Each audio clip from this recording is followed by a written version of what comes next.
So in this section, I'm going to show you how to do the image transfer technique. And I absolutely love this technique. It's a technique that I often use in my own artwork. It's just an opportunity to utilize your own photography and your own imagery. So the image transfer technique is another way to incorporate images in your mixed media pieces. But what's really great about this technique is that it isn't collaged over the surface, but that it actually becomes part of the surface. So then you have this sort of flat image on your mixed media piece. And I really do want to emphasize that this is one way to make your mixed media piece an original 100% yours. So when you're utilizing your own photography, your own imagery, you're actually making that piece 100% created by you. So that's one of the reasons why I love using this technique, because it not only because I loved photography, it was really an opportunity for me to integrate my own artistic photographs into my artwork. So I just wanted to show you some samples. This is, for example, this piece right here is an image I took of a door.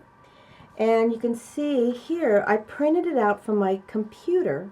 What I did, and this is for those of you who know how to do Photoshop, is that I stripped out the background. I had a lot of leaves and trees around this and parts of the architecture around this door, but I really wanted to focus on this door as the image for the image transfer. So I took this in Photoshop and stripped out all the background. So that's something that is optional, but if you do know Photoshop, that's a great way to modify your images before you transfer it. So then I printed it out off my computer. This is a black and white printout. It's a black and white laser printout, and I want to emphasize that this technique really only works with laser printouts. It does not work with inkjet. I've tried it. The way that inkjets print out images, it just dissolves when it gets wet. And this technique does require you to wet the surface. And I found out with inkjet printouts, it just dissolves the image and it doesn't even adhere to the surface. So you want to stick with laser black and white, or you can even do black and white photocopies of any color or printouts that you've done on photo paper or inkjet. You can take that to a copy place and do some photocopies if you want to stick with black and white. Or you could also do color laser, and that works as well. I usually prefer black and white because it just gives a sense of it kind of gives you a sense of mood to it. I really like the way it looks against colored backgrounds, and you'll see in my samples why black and white imagery is actually one of my favorites. So you can see that what I did here is I pre-painted the surface a color, and then I did the transfer onto that, and it came out really cool. So I really like this, the way that this technique comes out. I wanted to show you some ideas on when you gradate the background, and I'm going to show you the process on how to prime and paint a background color before you do your transfer. So for example, this one I did a gradation. I pre-primed the surface with yellow and blue, and then I did the transfer. This is again an image I took, and then I stripped out the background, and then when I transferred over that painted background, it just was so interesting on how that gradated color came through the image. So you can actually create multiple colors in the background before you transfer the image. Here's another example. I photographed this flower, and I kind of pre-planned this a little bit. I wanted a darker pink in the center of the flower, so I painted a darker pink in this area. And then I wanted it to sort of gradate to lavender, lighter pink, and into blue on the outer petals. And then when I did the transfer, the way it landed was just really nice. So almost the background gradation does come through that imagery. Another example here is, I did this gradated background. I did a little bit of darker purple here, some pink here, and then I put this image that I took of a carved wooden door, and then I transferred over that, and you can see how that color came through that imagery. So that's just very cool. Going back to Photoshop, another thing you can do with Photoshop is you can, if you want to gradate your imagery, sort of have it disappear into white, that is also a very cool technique to do in Photoshop before you print out your black and white photo. And this is how it came out, because I had a softer edge here, which is something I did in Photoshop. I blended the edge of that photo. So now I don't really have a hard edge like this is, a hard edge. I have this soft edge that blended right into that light green, and I really like the way this came out. And if you look closely, I also have a darker green that I painted here, and then a lighter green here, which created more dimension. So it enhanced the dimension of the imagery. So that's very a cool effect that I like to do prior to transferring the image. You can also do multiple imagery on one piece.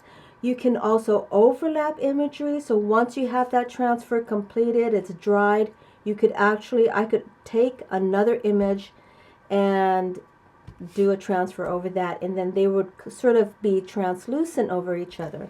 So that's another idea. I wanted to show you another thing that image transfer is really good at is you can actually transfer text.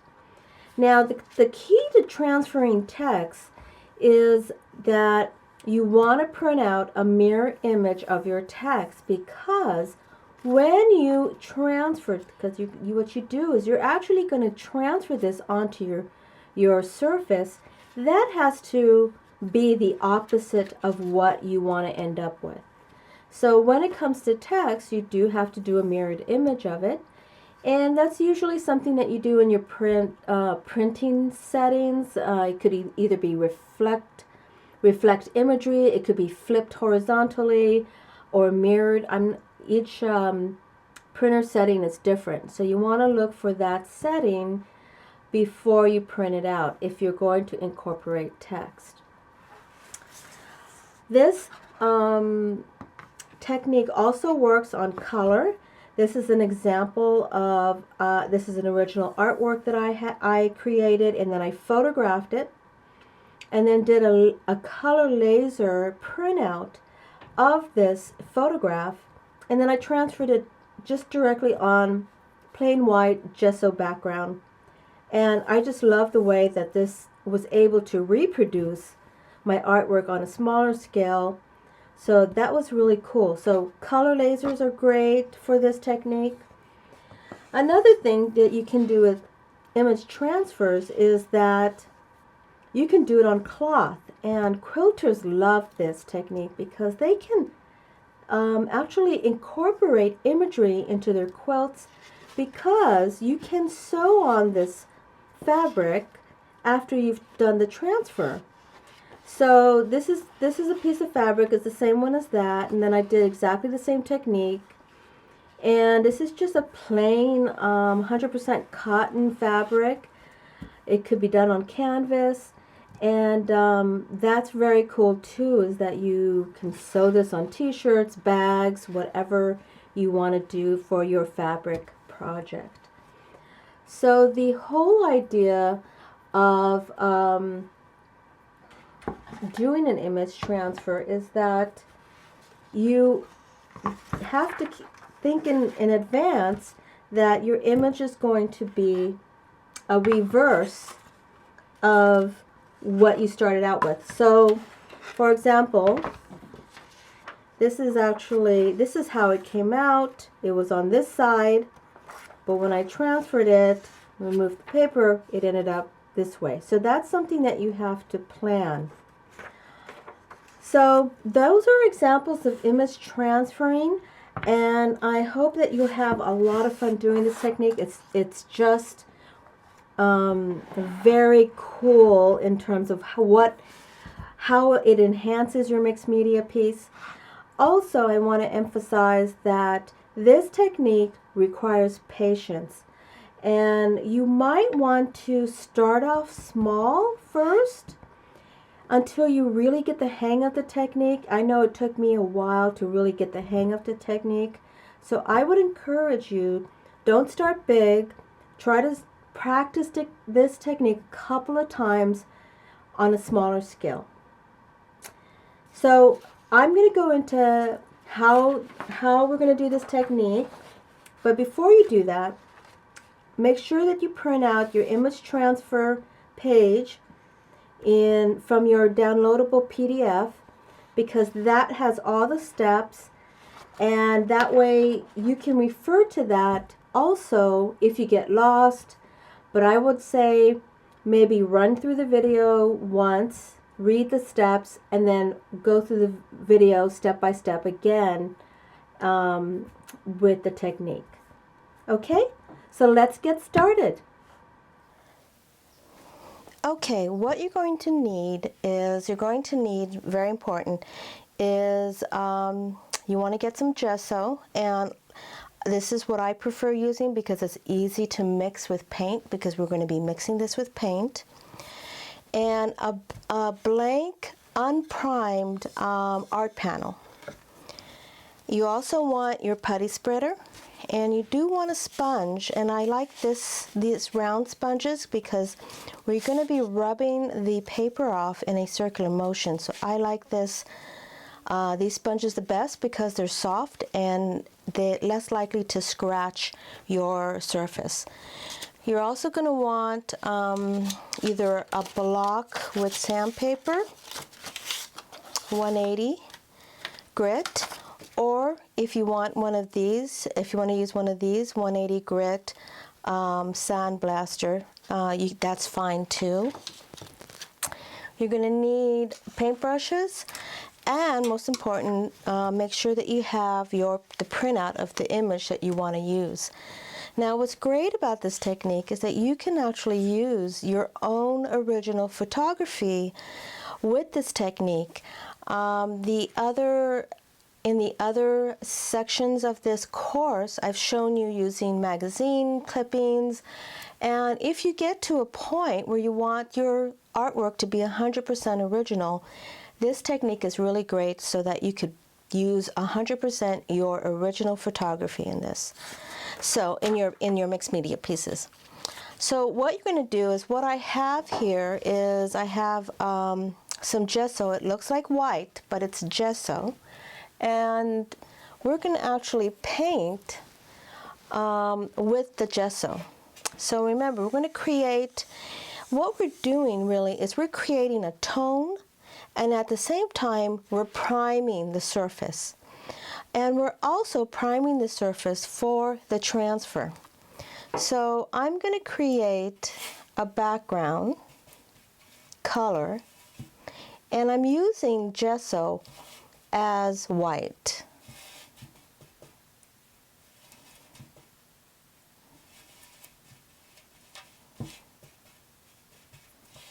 Now, one of the important things about when you're doing this layer, prepping your board for your transfer, is you want to think about keeping your colors, your background colors, light, on the light side, because especially, and I prefer doing black and white transfers, because they're just it's very interesting, and they tend to have a mood to them. But when you're using black and white transfers, they tend to be dark. So whatever is white in your image is going to be the background color. So you want to make sure that that background color is light enough.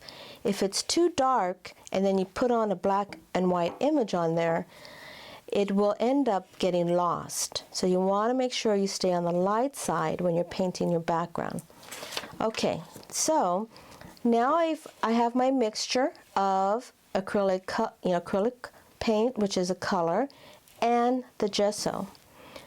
So I'm going to start painting as if I was painting just a regular background tone.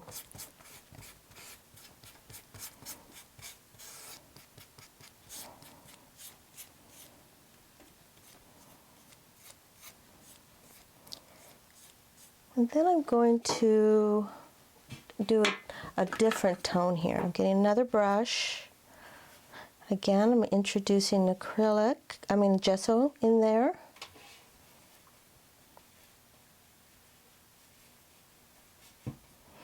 And you want to make sure you have enough gesso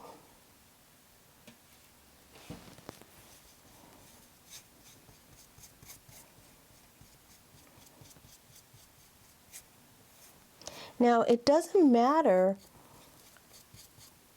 how blended this is, because once the image is on there, the image actually hides a lot of the imperfections in your painting.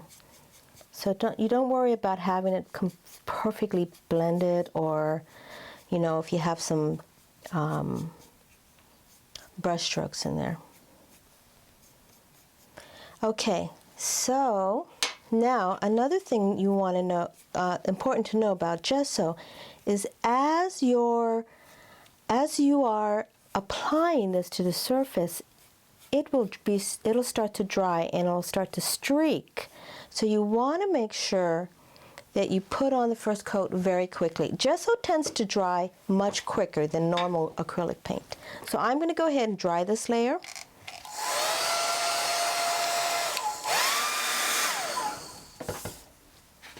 Okay, that should be dried, and remember, it shouldn't feel cool or moist. So I'm just going to apply a little bit more gesso in these areas. So one of the things that happens is when you're, if you're painting too much or playing with your gesso too much, it will start to streak. So you want to be careful. We're really shooting for a smooth surface. Okay, so we don't want a lot of glob of paint on the surface. You want to keep your applications thin. So keep that in mind.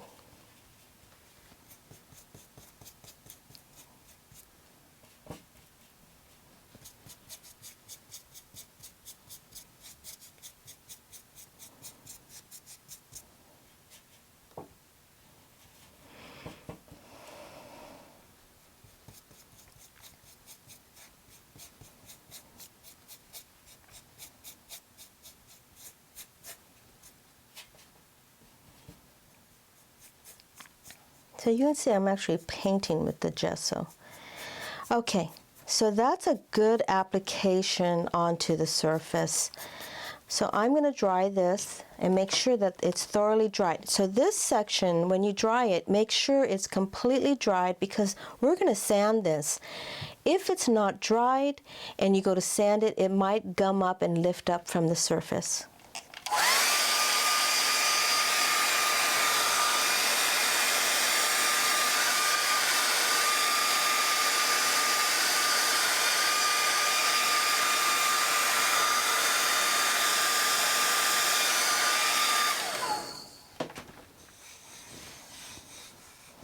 Okay, so that's dried.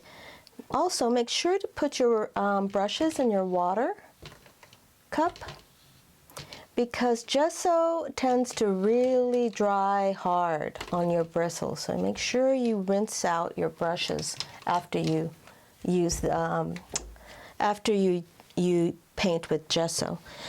Okay, so now we're ready to put the image onto the surface.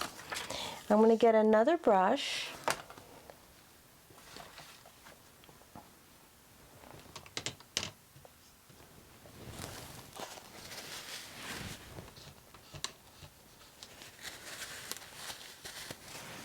And I'm going to get my acrylic medium.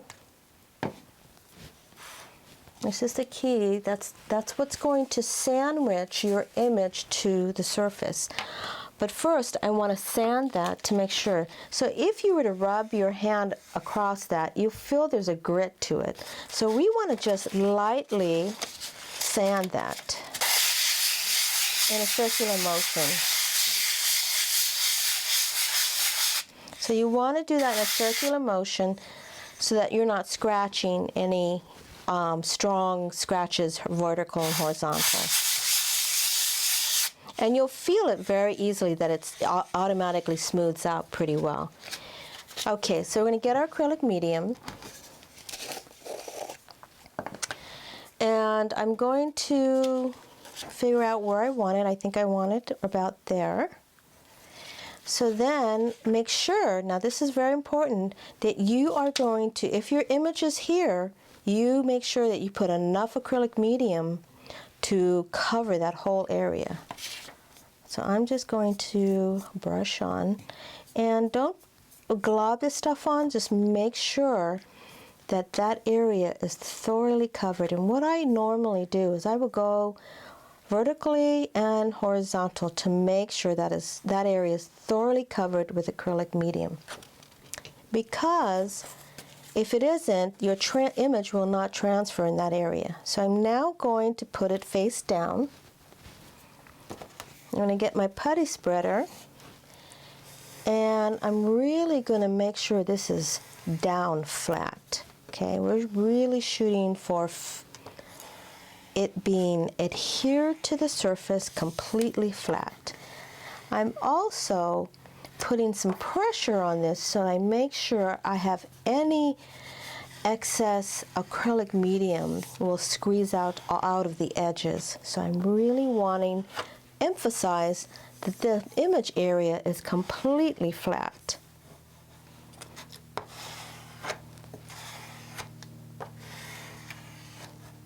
And you can feel it, there's no bubbles.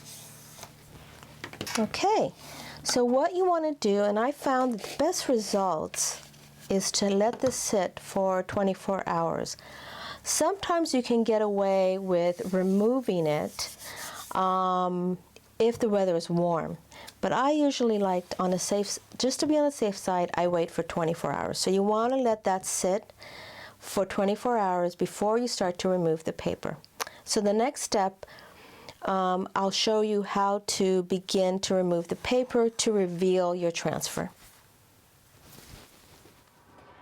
Okay, so now I've had this sitting for 24 hours and I'm ready to remove the paper. And what you want to do is have a bowl of water next to you and get your round sponge and just begin to moisten the paper. And what we're doing is we're breaking down really the pulp of the paper. We're actually going to soften it so that it begins to separate from the acrylic medium that is now dried. And what I'm doing here is I'm just moving in a circular motion, and you'll see that the paper will begin to ball up, and this is because the paper is starting to dissolve, and that's what you want to happen. And I'm also moving in a circular direction so that I'm not trying to remove this with any harsh vertical or horizontal motion. So you can see now the paper is starting to come off of your surface, and you can see now this is when I sometimes go back and forth between my fingers and the sponge, and you can see that the image is starting to come to the surface. You can actually see how the image is starting to appear. And you want to do this really the goal is to get all that paper off of your board. Now the trick to this is that you really don't want your surface to get too wet and too moist, because what will happen is your acrylic medium that is now dried will start to get moist, and then you don't want your acrylic medium, which is holding the image to your surface, to start to dissolve. So what I do is I go back and forth. What I'll do is, now this is pretty wet, I will now dry this with a dryer so that it doesn't get too moist.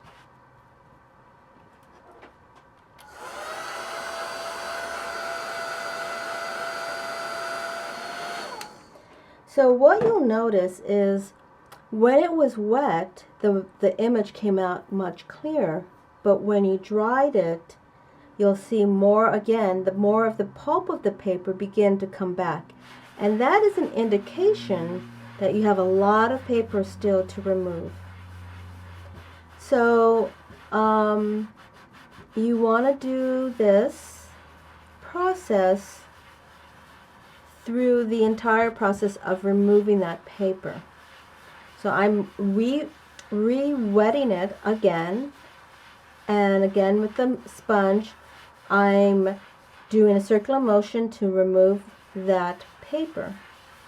Now you can see how clear that image is coming through, but when I take my fingers to it, I can feel the paper is still on that surface, and that means I have a lot more to remove. So the whole point and goal is to have that paper completely off of the surface. And trust me, we will get to a point where all that paper will come off completely, and all that is left is your image.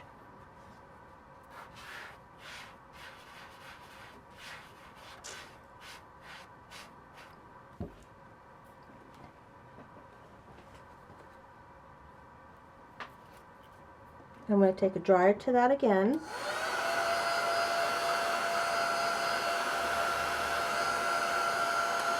And you'll see right here that paper is coming up to the surface again.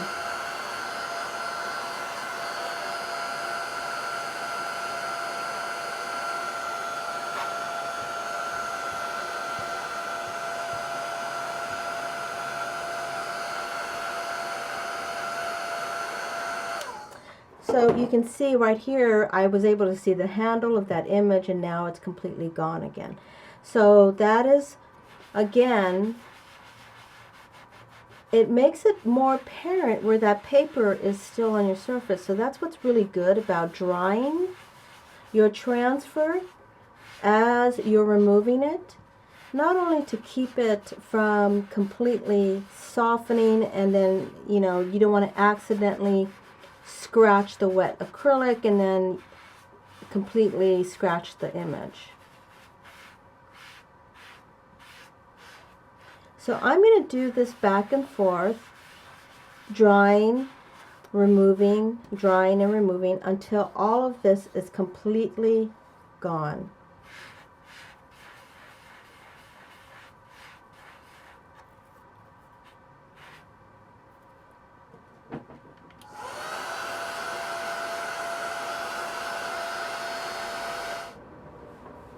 Okay, so now I've rubbed all the paper off, and you can see what is left is just the image.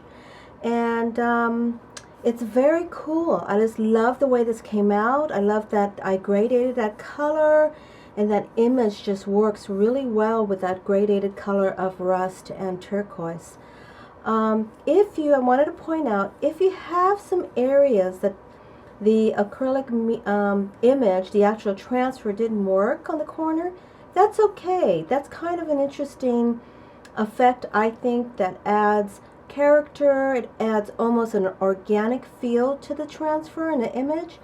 So sometimes you'll have some areas that the transfer actually came out during the rubbing process, and I'm okay with that. So I just want to let you know that if you have some areas that came off and now there's no image on there, that's okay. You can naturally collage over some of that. And remember, part of the mixed media process is just trying to allow some of the things to organically evolve, and sometimes these little mistakes, these mistakes or accidents create more character to your piece and create more interest.